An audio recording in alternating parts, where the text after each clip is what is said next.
Brought to you by TechnoSpark 20 series smartphones.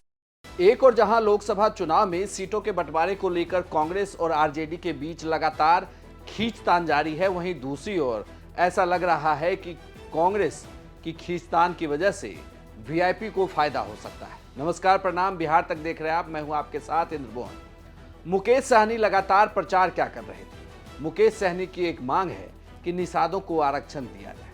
आरक्षण देने की इस प्रक्रिया में जो पार्टी वादा करेगी वो उसके साथ हो जाएगी। लगातार उनकी एनडीए से बातचीत चल रही थी। एनडीए ने सीटों का ऐलान कर दिया और उस ऐलान में मुकेश सहनी साइड कर दिए गए। अब मुकेश सहनी के पास रास्ता बचा तो सिर्फ इंडिया गठबंधन का, वो इंडिया गठबंधन जिसमें खुद लालू यादव मौजूद हैं और लालू यादव भी फिलहाल बिहार में एक तरीके से कहें तो महागठबंधन के सर्वोच्च नेता हैं। ऐसे में अब कहा जा रहा है कि बातचीत मुकेश सहनी की लालू यादव और तेजस्वी यादव दोनों से चल रही है। इस बातचीत में भी ये कहा जा रहा था कि लालू यादव ने उन्हें वादा किया कि 3 सीटें आपको दी जा सकती है, लेकिन बात कांग्रेस के रवैये की वजह से फंस गई, क्योंकि कांग्रेस बिहार में 10 सीटों की मांग कर रही थी। लगातार बातचीत का दौर जारी है। तेजस्वी ने भी कहा है कि हम जल्द ही सीटों का ऐलान कर देंगे, लेकिन सिंबल लगातार लालू यादव बांट रहे। कांग्रेस की भी अपनी नाराजगी है, क्योंकि जिन 2 सीटों को लेकर वो मांग कर रहे थे उन 2 सीटों पर आरजेडी ने सिंबल दे दिया, कटिहार और औरंगाबाद, यानी कि कांग्रेस के हाथ से 2 सीट और निकल गए। ऐसे में भला मुकेश सहनी को एडजस्ट कैसे किया जाए?